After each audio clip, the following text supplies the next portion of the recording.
बचपन से ही मुझे एक्टिंग का शौक था। कोई भी त्यौहार हो, फंक्शन हो या इवेंट हो, मैं माधुरी दीक्षित या श्रीदेवी के गानों पर डांस करने का कोई भी मौका नहीं छोड़ती थी। मैं अपने शहर में इतनी फेमस थी कि मुझे 1 2 3 गर्ल नाम दिया गया था। ये कहना है बॉलीवुड एक्ट्रेस गीता बसरा का। गीता ने द ट्रेन, दिल दिया है, जिला गाजियाबाद, लॉक और भैया जी सुपरहिट जैसे फिल्मों में अभिनय किया है। भारतीय क्रिकेटर हरभजन सिंह से शादी करने के 7 साल बाद वह बॉलीवुड में कमबैक करने जा रही हैं। अपनी अपकमिंग फिल्म नॉटरी की शूटिंग के लिए वह भोपाल पहुंची। इस दौरान खबर 100 से खास बातचीत में उन्होंने अपने अभिनय का सफर साझा किया। हमारे साथ मौजूद है very beautiful and talented actress Geeta Basra. ये सीधे इनसे बात करते हैं। गीता जी, आपका स्वागत करते हैं भोपाल में। सबसे पहले आपसे जानना चाहूँगा कि आप यूके से हैं, फिर आप मुंबई कैसे आए, किस तरह आपका रुझान आया एक्टिंग की तरफ?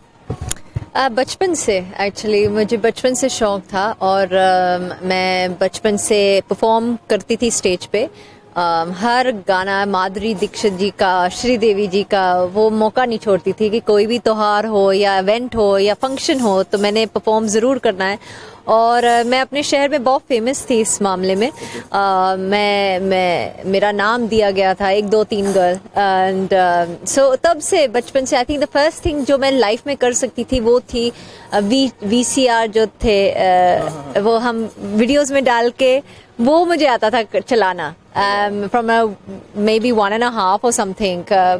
मेरी मम्मी बोलते हैं हमने कम से कम 10 वो बदले हैं क्योंकि तुमने इतने खराब किए हैं चला चला के। तो आई थिंक वो बचपन से शौक रहा है मेरा। लेकिन हम इंग्लैंड में रहिए तो कहीं भाषा की प्रॉब्लम नहीं? हमने देखा है कि जो इंग्लैंड में रहते हैं थोड़ी हिंदी में कमांड कमजोर रहती है। जी वो था। मैं झूठ नहीं बोलूँगी, इसमें मैंने बहुत मेहनत की है। मैं जब इंडिया आई तो मुझे कम हिंदी आती थी।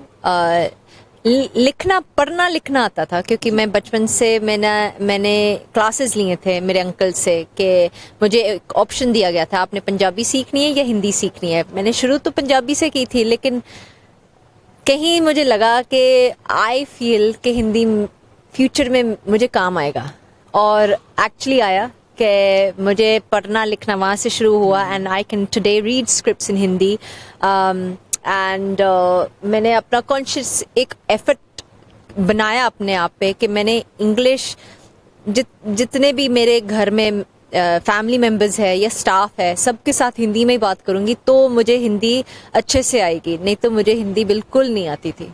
हमने देखा है कि जो हॉलीवुड की फिल्में रहती है उसको लेके क्रेज रहता है बॉलीवुड एक्टर्स में। आपको नहीं लगा कि अपना डेब्यू मुझे हॉलीवुड से करना चाहिए क्योंकि आप शुरू से वहीं रही थी?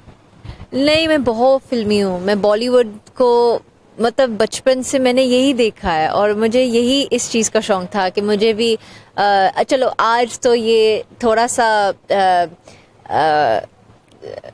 क्या बोल सकते, फिल्म मेकिंग थोड़ी सी बदल चुकी है, कंटेंट बदल चुका है, एक स्टाइल बदल चुका है। जो पहले 90s के थे हमने तो वही देखे, पेड़ पे हम नाच रहे हैं साड़ीज़ के साथ, वो मैंने देखा था। वो उस चीज़ का मुझे वो बहुत शौक था। आज चलो ये अलग चीज़ है, ये आज नहीं होता है, बट मुझे वो चीज़ यहाँ इसलिए मुझे यहाँ खींचा लिया है। वैसे तो अभी आप काफ़ी फेमस है, लेकिन आपकी लाइफ का टर्निंग पॉइंट, करियर का टर्निंग पॉइंट किसे मानती हैं आप जिसने आपकी लाइफ बदल दी? मेरी लाइफ जो बदल दी है वो यही था, वो मोमेंट जब मैं यूके से इंडिया आई। वो मेरी लाइफ बदल गई 360 डिग्रीज। एक मैंने कभी लाइफ में सोचा नहीं था कि एक छोटा सा शहर यूके से एक 18 साल की लड़की वहाँ छोड़ के, अपने घर वालों को छोड़ के ऐसे शहर अपने आप मतलब खुद रहना सीखेगी और फिल्मों में शामिल होएगी। हमें बहुत करोड़ों लोग आते हैं यहाँ सपने बनाने, और सबका अनफॉर्चुनेटली वो अधूरा रह जाता है सपना। मैं इतनी शुक्रगुजार हूँ कि मेरा सपना सच हुआ और मैं फिल्मों में आई, और आई think that is my turning point in life कि मैंने वो डिसीजन लिया कि मैं इंडिया आऊँगी। जी, आप फिल्मों में आपने अपना एक नाम बनाया, लेकिन हर संघर्ष की वजह एक सफलता भी संघर्ष छुपा होता है। तो आपको कितना स्ट्रगल करना पड़ा इस मुकाम तक पहुंचने के लिए? सी इनिशियली मैं बहुत लकी हूँ कि मैं जब इंडिया आई मैंने अपने क्लासेस किशोर नमित कपूर जी से लिए और आई थिंक उसके थोड़े टाइम बाद मुझे मेरी पहली मूवी का ब्रेक मिला. So I am actually very fortunate कि मुझे 2 साल या 2.5 साल जब हम आए हैं मुझे उसके बाद ही मुझे ब्रेक मिल गया. So that I am very blessed that I haven't मुझे ऐसा नहीं कि सदियों वेट करना पड़ा या 8-10 साल. कई लोग तो काफ़ी वेट करते. मुझे 2 साल बाद ही मुझे अपना फर्स्ट मैं 2004 में आई थी और 2006 में मेरी पहली फिल्म रिलीज हुई. So I think that I am quite grateful for that. या आपने 2 फिल्में की है इमरान हाशमी के साथ, तो किस तरह की बॉन्डिंग रही आप लोग? कुछ ऐसा वाकया कोई इंटरेस्टिंग जो शेयर करना चाहें हमारे साथ? Yeah, he's a fabulous guy. He's very cool, down to earth, and हम बहुत बातें करते थे सेट पे. हम ये बहुत इंटरेस्टिंग चीज़ें पे डिस्कशंस होती थी. उनका क्या डाइट एंड उनकी बीवी के साथ भी, परवीन के साथ भी हम लंदन जब गए थे तो काफ़ी हमने इंजॉय किया. And you know they both very very sweet. Parveen is such a lovely girl and हमने बहुत सारी अलग आई डोंट नो ऐसी ही बातें करते रहते थे. You know I am a very talkative girl, तो मुझे वैसे ही शौक है कि कुछ किसी से कुछ सीखो या मैं भी कुछ बातें करूं. So yeah we should talk a lot. आपसे एक चीज जरूर जानना चाहेंगे, आपको हमने डेब्यू मूवी में देखा था, तब भी आप इतनी ब्यूटीफुल थी, अभी भी इतनी ब्यूटीफुल है, तो सीक्रेट क्या है इसका? Thank you, that's a great compliment. I think it feels nice कि इतने साल बाद जब आप वापस आ रहे हो तो you know you get appreciated. And I feel के सीक्रेट यही है कि खुश रहो, हैप्पी रहो, कंटेंट रहो और वर्कआउट करो, अच्छा खाओ, डाइट अच्छी लो. यही है. यहाँ तो चलो मेरा डाइट थोड़ा इधर उधर हो गया. भोपाल में आके मुझे बहुत भूख लगती है, इतना अच्छा खाना मिलता है और इतना मज़ेदार. मुझे मैं बहुत शौक से खा रही हूँ. But yeah otherwise keep yourself restricted to good diet. I try at least an hour a day. अभी 2 बच्चों के साथ तो मुश्किल हो जाता है, लेकिन मेरा योगा रहता है दिन में and I try to stick to my yoga routine in the morning. जी, आपके बच्चे भी थोड़े बड़े हो गए हैं, आप कमबैक कर रही हैं, तो आपका जो कमबैक प्रोजेक्ट था इसमें उसके आपने उसमें से क्या देखा कि आपको लगा कि इसी से मैं कमबैक करूं? क्या है उसकी यूएसपी ऐसी? आप जब फिल्म देखोगे आप खुद बोलोगे कि ये क्या मूवी है. ये सबसे बेहतरीन चीज़ जो इस मूवी की है, इसका स्क्रिप्ट, इसका कंटेंट.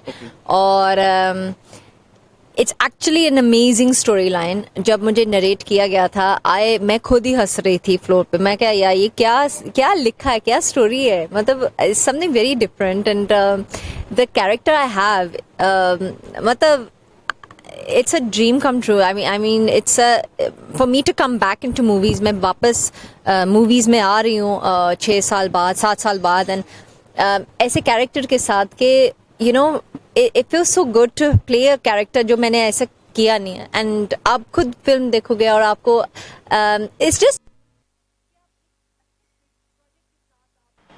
जुड़े जाते हो. You know you have a great producer, fabulous producer जो मेरा 15 साल से दोस्त है और आज हम काम करने जा रहे हैं साथ में. तो मुझे बहुत खुशी है कि मैं अपने दोस्त के साथ काम कर रही हूँ, शुगी बॉक्स वाले के साथ. पवन जी जो बहुत माने जाने डायरेक्टर है साउथ के, उनके साथ काम कर रही हूँ. परम फैबुलस एक्टर, मज़ा आ रहा है. मतलब ऐसी टीम के साथ काम करना, यही एक्टर देखता है कि टीम अच्छी होनी चाहिए. आजकल ये देखा जा रहा है बायोपिक का ट्रेंड चल रहा है. आपके पति भी जाने माने क्रिकेटर हैं, अगर उन पर कोई बायोपिक बने तो कौन सा हीरो आपको लगता है कि उनको न्याय कर सकता है उस रोल के साथ? मुझे लगता है Vicky Kaushal. I feel Vicky Kaushal is a very apt actor. जो हरभजन का मतलब वो एक तो वो पंजाबी है, उनको पंजाबी पूरी अच्छे से आती है. लुक भी वैसा, मतलब I think you can carry off Punjabi like Sardar Harbhajan quite well. उनका कैरेक्टर. अच्छा, अगर आप एक्ट्रेस नहीं होती तो फिर आप क्या होती? आई डोंट नो, मैं खुश नहीं होती. वो होती. I am sure I was studying to be a criminal psychologist. So शायद वो होती क्रिमिनल साइकोलॉजिस्ट. चलते चलते अपने चाहने वाले आपके फैंस हैं, जिनको मैसेज देना चाहेंगे? मैं यही मैसेज देना चाहती हूँ कि प्लीज़ आप नोटरी देखिए जब आएगी थिएटर्स में, एंड आई होप आप ये फिल्म एंजॉय करेंगे, and yeah hope to see you back on the big screen, all you guys out there, hoping to see you all together, hoping to see you all soon. तो ये थी very beautiful and talented actor Geeta Basra, जो जल्द ही में दिखेंगी naughty film में, और उम्मीद करते हैं कि फिल्म सुपर हिट होगी। तो मेरा नोवेश के साथ दीपक सिंह 100।